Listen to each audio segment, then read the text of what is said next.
సుమన్ టీవీలో మీ business promotions కోసం ఈ కింది నెంబర్ను సంప్రదించగలరు.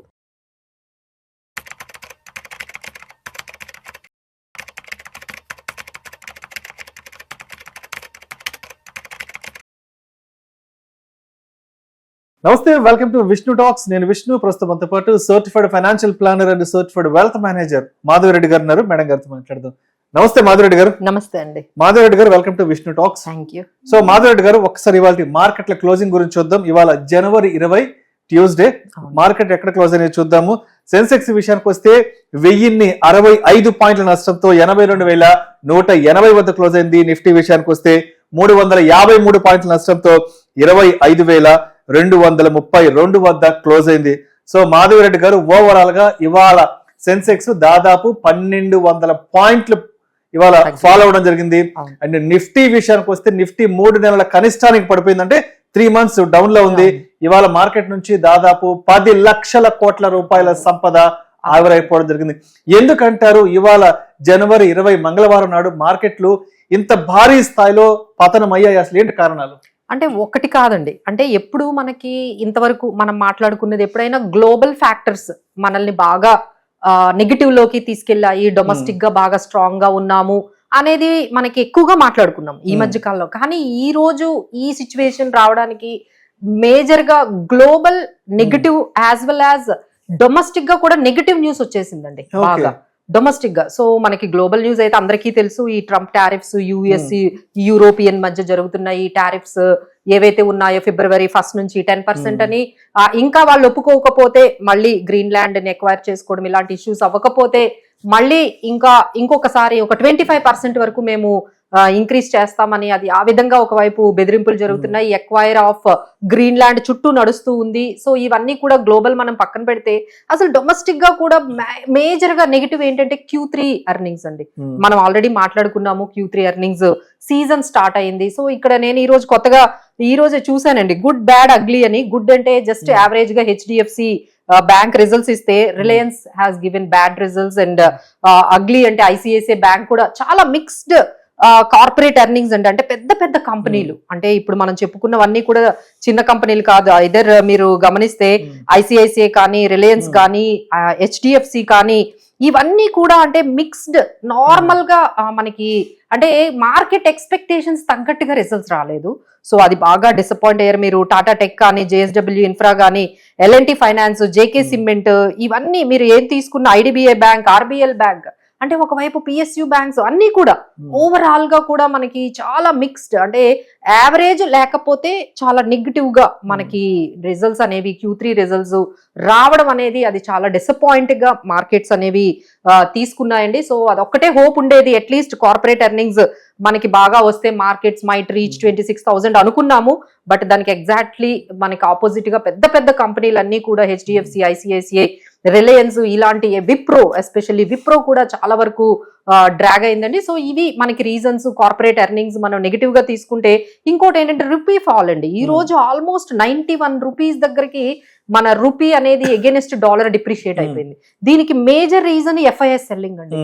FIS ఒక్కటే కంటిన్యూస్ గా వాళ్ళ మనీ అంతా సెల్ చేస్తూ అంటే ఫారెన్ ఎక్స్చేంజ్ ఏదైతే అవుట్ ఫ్లో అయిపోతుంది మన దగ్గర నుంచి, ఈ FIS సెల్లింగ్ జరగడం వల్ల అవుట్ ఫ్లోస్ అన్ని కూడా బాగా పెరిగిపోతున్నాయి. ఈ రోజు మనం చూసుకుంటే దాదాపుగా 3,300 కోట్ల రూపాయలు FIS సెల్ చేశాయి. నిన్న మండే నాడు కూడా 3,262 కోట్ల రూపాయలు కంటిన్యూస్ సెల్ చేస్తూ ఉండడంతో ఫారెన్ అవుట్ ఫ్లోస్ అన్ని వెళ్ళిపోతూ ఉంటే మన రూపీ అనేది బాగా డిప్రిషియేట్ అయిపోతుంది. ఒకవైపు జియో పొలిటికల్ టెన్షన్స్, ఒకవైపు ఈ రూపీ ఫాల్, ఒకవైపు ఈ FIS సెల్లింగ్, ఇవన్నీ కూడా మార్కెట్స్ ని బాగా ఈ రోజు అంటే ఒకవైపు గ్లోబల్ గా అయితే అది ఆల్రెడీ చాలా చాలా అంటే దీన్ని మనం 2 రకాలుగా చూడొచ్చండి. ఒకవైపు జియో పొలిటికల్ టెన్షన్స్ అయితే ఈ ట్రేడ్ వార్ ని మేము జియో ఎకనామిక్ టెన్షన్స్ అంటాం. అంటే ఒకవైపు పొలిటికల్ టెన్షన్స్ ఉన్నాయి, ఒకవైపు జియో అంటే ఈ ట్రేడ్ వార్ అనేది మొత్తం డిస్టర్బ్ చేసేస్తుంది. బిజినెసెస్ ని డిస్టర్బ్ చేస్తుంది, ట్రేడ్ ని డిస్టర్బ్ చేస్తుంది, కార్పొరేట్స్ ఎర్నింగ్స్ ని డిస్టర్బ్ చేస్తుంది. సో దీనివల్ల జియో ఎకనామికల్ ఇష్యూస్ కూడా క్రియేట్ అయిపోతున్నాయి. ఏదైతే బ్యాలెన్స్ ఉందో ఆ బ్యాలెన్స్ అంతా కూడా తప్పుతుంది. అలానే మన జియో పొలిటికల్ టెన్షన్స్, ఒకవైపు ఇరాన్, ఒకవైపు ఈ ఇరాన్ US ఇష్యూస్ నడుస్తూ ఉన్నాయి, ఒకవైపు ఇక్కడ మళ్ళీ గ్రీన్లాండ్ ఇష్యూస్ నడుస్తున్నాయి. ఇప్పుడు కొత్తగా యూరోపియన్ యూనియన్ తో కూడా వాళ్ళు ఈ ట్రేడ్ టారిఫ్స్ మీద బాగా మనకి ఇవి ఎస్కలేట్ అవుతూనే ఉన్నాయండి, చాలా ఎస్కలేట్ అవుతున్నాయి. సో ఈ విధంగా మనకు ఓవరాల్ గా అన్ని గ్లోబల్ అండ్ డొమెస్టిక్ గా ఈ నెగిటివ్ న్యూస్ తోనే మార్కెట్స్ ఈ విధంగా, అంటే మీరు అన్నట్టుగా నిఫ్టీ 1% పడింది కానీ బట్ మీరు మిడ్ క్యాప్ స్మాల్ క్యాప్స్ చూసుకుంటే దాదాపుగా 2% అనేది, అందులో ఇంకా ఎక్కువ బ్లడ్ బాత్ అనేది మనకి మిడ్ క్యాప్ స్మాల్ క్యాప్స్ లో ఎక్కువ కనిపించిందండి. అంటే మార్కెట్ లో సినారీ ఎలా ఉందంటే దాదాపు అంటే 1200 పాయింట్ల నష్టం గురించి అసలు ఈ మధ్య కాలంలో ఎప్పుడు కూడా మనం డిస్కస్ చేయలేదు. అవును. బట్ ఇవాళ హైయెస్ట్ 1200 పాయింట్లు మార్కెట్ నష్టాలు గురవ్వడం జరిగింది. ఆల్మోస్ట్ 10 లక్షల కోట్ల రూపాయలు మార్కెట్ నుంచి వైప్ అవుట్ అవ్వడం. అంటే ఇప్పుడు ఫర్దర్ గా ఇంకా ఎటువంటి సినారియోస్ మనం చూసే అవకాశం ఉందంటారు మార్కెట్? సో నెక్స్ట్ మనకి ఏంటంటే నెక్స్ట్ ఇంకా అట్లీస్ట్ కొన్ని కంపెనీస్ అయినా, అంటే ఇప్పటి వరకు వచ్చిన కంపెనీస్ అయితే పెద్ద కంపెనీస్ అన్ని నేను చెప్పినట్టుగా కొంచెం డిసప్పాయింటింగ్ వచ్చాయి. రేపు అయితే మనకి మళ్ళీ డాక్టర్ రెడ్డీస్ ల్యాబొరేటరీస్, హెచ్పిసిఎల్, తర్వాత మనకి 22nd డిఎల్ఎఫ్, ఐఐఎఫ్ఎల్ ఫైనాన్స్, అలానే BPCL, Godrej consumer, 26 Kotak Mahindra bank, UltraTech, ఇలాంటి కంపెనీలు అంటే ఆటో కంపెనీస్, ఇంకొన్ని కంపెనీస్ కార్పొరేట్ ఎర్నింగ్స్ రాబోతున్నాయి. అవి అయినా అట్లీస్ట్ మార్కెట్ ఎక్స్పెక్టేషన్స్ ని కానీ బీట్ అంటే ఫర్దర్ ఏవైతే ఈ 22nd, 23rd, 25th వరకు ఈ వీక్ వరకు ఏవైతే కార్పొరేట్ ఎర్నింగ్స్ వాళ్ళు రిజల్ట్స్ ని ఇవ్వబోతున్నారో అవన్నా కార్పొరేట్ ఎర్నింగ్స్ కొంచెం పాజిటివ్ గా వస్తే మార్కెట్స్ కొంచెం స్టెబిలైజ్ అవుతాయేమో. బట్ అవి కూడా డిసప్పాయింటెడ్ రిజల్ట్స్ వస్తే మాత్రం we might see some more further fall.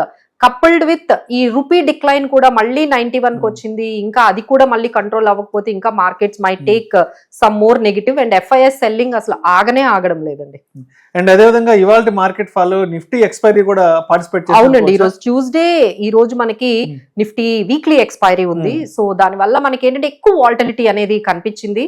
So ఇది కూడా మనకి ఒక రీజన్ గా మనం చెప్పొచ్చు. ఎఫ్ఐఎస్ సెల్లింగ్ తో పాటు ఈ రోజు నిఫ్టీ ఎక్స్పైరీ, వీక్లీ ఎక్స్పైరీ కూడా ఈ రోజు మంగళవారం కాబట్టి నిఫ్టీ ఎక్స్పైరీ కూడా ఉండడంతో వాల్టిలిటీ చాలా ఉంది. సో మీరు అన్నట్టుగా ఈ రోజు చాలా వరకు మన ఎవరైతే ఇన్వెస్టర్స్ ఉన్నారో ఆల్మోస్ట్ మీరు అన్నట్టుగా ఒక 10 lakh crore వరకు మార్కెట్ నుంచి మనీ అనేది, వెల్త్ అనేది వైప్ అవుట్ అయిపోయింది. So need to be very cautious at this moment అండి. ఎందుకంటే ఒకవైపు గ్లోబల్లో జరుగుతున్న ఏవైతే ఇన్సిడెంట్స్ ఉన్నాయో ఒకవైపు అవి చూసుకుంటూ ఉండాలి. ఒకవైపు డొమెస్టిక్ గా మన దగ్గర ఇంకొక బ్యాడ్ న్యూస్ ఈ రోజు ఏమొచ్చిందంటే డిసెంబర్ లో వచ్చిన ఈ జీడిపి గ్రోత్ అనేది డిసప్పాయింట్ గా ఉందంటున్నారండి. సో ఈ జీడిపి గ్రోత్ ఇంత తక్కువగా ఉండడం వల్లే మన కార్పొరేట్ ఎర్నింగ్స్ మ్యాచ్ అవ్వట్లేదు.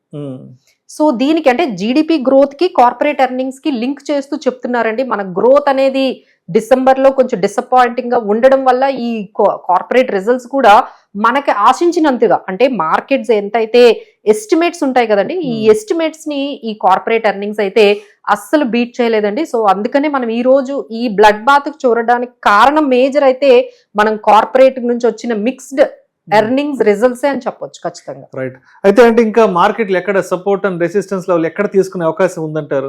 సో ఇక్కడ ఏంటంటే 25,000 మనకి 550 అనేది మనకి ఏంటంటే కొంచెం అక్కడ అంటే సపోర్ట్ తీసుకోవాలండి, కానీ అది కూడా బ్రేక్ అయిపోయింది. సో అది కూడా బ్రేక్ అవుతూ 25,230 కూడా వచ్చేసింది. So that is a very good support. అసలు 25,550 అనేది గుడ్ సపోర్ట్, బట్ దాన్ని కూడా బ్రేక్ చేసుకుంటూ 25,230కి వచ్చేసింది. So next we can see like మనకి 24,800 కానీ 25,000, ఇంకా ఈ రేంజ్ లో మనకి 24,800 నెక్స్ట్ బిగ్గెస్ట్ సపోర్ట్ లెవెల్స్ గా మనం చెప్పొచ్చు. సో రెసిస్టెన్స్ లెవెల్స్ అయితే 25,000. మళ్ళీ కొంచెం కార్పొరేట్ ఎర్నింగ్స్ కానీ ఎస్కలేషన్స్ కానీ ఆగినట్లయితే again we can see up to 25,800, 25,650 ఈ రేంజ్ లో మనము చూడొచ్చండి. సో లెట్స్ హోప్ ఎక్కడైనా కార్పొరేట్ ఎర్నింగ్స్ కానీ లేకపోతే రూపీ ఫాల్, అంటే ఆర్బీఐ ఇంటర్వెన్షన్ అయ్యి ఈ రూపీ ఫాల్ ని ఏమైనా కొంచెం మళ్ళీ కట్టడి చేసి మళ్ళీ 89 వరకు తీసుకురాగలిగితే కొంచెం మార్కెట్స్ లో కొంచెం పాజిటివిటీ అనేది కనిపిస్తుంది.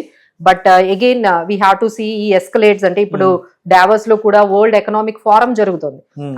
అక్కడ కూడా చాలా అక్కడ కూడా యుఎస్ పార్టిసిపేట్ చేస్తుంది. అక్కడ కూడా నాటోతో కూడా వాళ్ళకి ఇష్యూస్ ఉన్నాయి, ఒకవైపు యూరోపియన్ యూనియన్ తో ఇష్యూస్ ఉన్నాయి, గ్రీన్లాండ్ ఇష్యూస్ ఉన్నాయి. సో ఇవన్నీ ఏ విధంగా మనకి ముందు తీసుకెళ్తాయో ఎందుకంటే ఇక్కడ ఏమవుతుందంటే దీనివల్ల ఏషియన్ మార్కెట్స్ కూడా ఈ రోజు చాలా వరకు మిక్స్డ్ గా ఉన్నాయండి. హ్యాంగ్సెంగ్ కానీ షాంఘై కానీ ఈ మార్కెట్స్ కూడా చాలా నెగిటివ్ గా ఉన్నాయి. సో దానివల్ల మన దగ్గర కూడా ఆ ఇంపాక్ట్ అనేది కనిపించింది.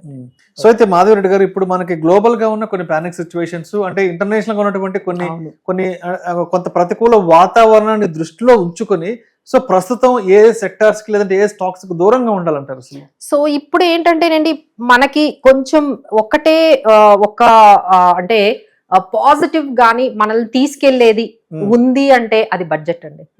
ఇక ఎర్నింగ్స్ అనేవి కార్పొరేట్ ఎర్నింగ్స్ అనేవి మిక్స్డ్ గా వస్తాయి అనేది మనకు కొంచెం అర్థమవుతోంది. మిక్స్డ్ ఎర్నింగ్స్ వస్తాయి ఈ Q3 రిజల్ట్స్ అనేది అర్థమైంది. So our next biggest event, markets respond అయ్యే ఈవెంట్ ఏదైనా ఉంది అంటే that is all about budget.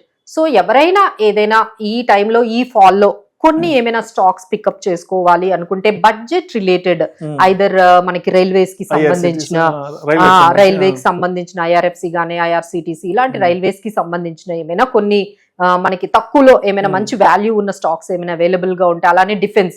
So ఇప్పుడు మీరు చూస్తున్నారు కదండి, ఏ కంట్రీ ఆ కంట్రీని ప్రొటెక్ట్ చేసుకోవడంలో బిజీ, ఎప్పుడు ఎక్కడ ఏం జరుగుతుందో తెలియదు అన్నట్టుగా ఇక్కడ ఉంది. కాబట్టి అందరూ కూడా అండి, నాట్ ఓన్లీ US, అన్ని కంట్రీస్ కూడా డిఫెన్స్ మీద ఎక్స్పెండిచర్ 25% పెంచుతున్నాయి. సో ఈ బడ్జెట్ లో కూడా మనం కూడా India will increase budget expenditure అనేది ఇంక్రీజ్ చేస్తుంది. కాబట్టి ఆ బడ్జెట్ రిలేటెడ్ అంటే ఆ పర్టికులర్ మనకి డిఫెన్స్ రిలేటెడ్ ఏవైతే స్టాక్స్ BEL ఇలాంటి కొన్ని స్టాక్స్ ఏవైతే ఉన్నాయో వాటి మీద కొంచెం వాళ్ళు ఇలాంటి వాల్యుయేషన్ టైంలో అంటే బడ్జెట్ రిలేటెడ్ ఏదైనా ఇన్ఫ్రా స్టాక్స్ కానీ లేకపోతే మనకి ఇలాంటి రిలేటెడ్ బడ్జెట్ లో పాజిటివ్ గా వచ్చే స్టాక్స్ ని ఏమైనా పికప్ చేసి పెట్టుకోండి. బట్ ఏంటంటే need not to average everything అండి. ప్రతి మీరు స్టాక్ ని కూడా యావరేజ్ చేసుకోవాల్సిన అవసరం లేదు. అది నిజంగా మీకు కార్పొరేట్ ఎర్నింగ్స్ బాగున్నాయి, ఎర్నింగ్స్ కొంచెం పాజిటివ్ గా ఉన్నాయి, దానికి మంచి మొమెంటం ఉంది అంటేనే అది హోల్డ్ చేయండి. Otherwise don't add some more stocks. అంటే ఈ టైంలో ఏమవుతుందంటే ఒక్కసారిగా 20%, 15% ఒక్కొక్క స్టాక్ పడగానే అందరికి అనిపిస్తుంది కొంచెం యావరేజ్ చేయాలని. బట్ ఒక్కసారి హోల్డ్ చేయండి, ఎందుకంటే things are not settled yet. మీరు ఏదైనా యావరేజ్ చేయాలన్నా అప్పుడే చేయకండి, జస్ట్ టేక్ సమ్ టైం, ఇంకొంచెం టైం తీసుకోండి, లెట్ ద థింగ్స్ సెటిల్డ్. ఇంకా నాకు తెలిసి ఇవన్నీ కొంచెం సెటిల్ అవ్వడానికి maybe it might take another few months or maybe few weeks. అంతవరకు కొంచెం అండర్స్టాండ్ చేసుకొని ఏమైనా డెసిషన్స్ అండి. అగ్రెసివ్ బయింగ్ చేయొద్దు, అగ్రెసివ్ సెల్లింగ్ చేయొద్దు. So have some patience. అయితే ఇవాళ మార్కెట్ ఫాల్, ఇవాళ బ్లడ్ బాత్ ని దృష్టిలో ఉంచుకుని రేపు వెడ్నెస్డే Jan 21 కి మార్కెట్ లో ఏ విధంగా సిద్ధంగా ఉండాలంటే, సో దీన్ని బట్టి మనం ఏంటంటే రేపు నేను ఆల్రెడీ కొన్ని స్టాక్స్ చెప్పానండి. రేపు పెద్ద పెద్ద కంపెనీస్ ఏమొస్తున్నాయి, కార్పొరేట్ ఎర్నింగ్స్ కూడా నేను ఆల్రెడీ ఒకసారి చెప్పాను. సో ఈ కార్పొరేట్ ఎర్నింగ్స్ వచ్చే ఈ పెద్ద పెద్ద కంపెనీలు అంటే ఎస్పెషల్లీ Nifty 50లో ఉన్న ఏవైతే స్టాక్స్ ఉన్నాయో అవి కానీ డ్రాగ్ అయ్యాయి అనుకోండి, మొత్తం మార్కెటే డ్రాగ్ చేస్తూ ఉన్నాయి. సో ఈ పెద్ద కంపెనీలు ఏవైతే కార్పొరేట్ ఎర్నింగ్స్ ఇస్తున్నాయో వాటి బట్టి వాటిని కొంచెం ఫాలో అవుతూ ఉండాలండి. ఏ ఎర్నింగ్స్ కొంచెం మిక్స్డ్ గా ఉన్నాయి, కొంచెం ఇన్ లైన్ లో వస్తున్నాయి, లేదు అంటే నెగటివ్ గా వస్తున్నాయి, పాజిటివ్ గా ఏ వస్తున్నాయి, అవన్నీ కూడా కొంచెం రేపు వచ్చే రిజల్ట్స్ ని కూడా కొంచెం చూడండి. అలానే మనకి రూపీ ఫాల్ అనేది ఎంతవరకు వెళ్తోంది. ఇంకా రూపీ ఫాల్ అయింది అనుకోండి, market will take it as negative. ఇంకా FIS సెల్లింగ్ జరిగింది అనుకోండి, market will take in beat out. So ఎప్పటికైతే పరిస్థితి అయితే కొంచెం డొమెస్టిక్ గా యాజ్ వెల్ యాజ్ మనకి గ్లోబల్ గా కూడా నెగిటివ్ గా ఉంది. కాబట్టి so tomorrow also we are expecting ఇంత ఫాల్ కాకపోయినా, but things are not settled కాబట్టి కొంచెం కాషియస్ గానే మార్కెట్ ఉంటుందని అనిపిస్తుంది. Right. Thank you so much Madhu Reddy గారు.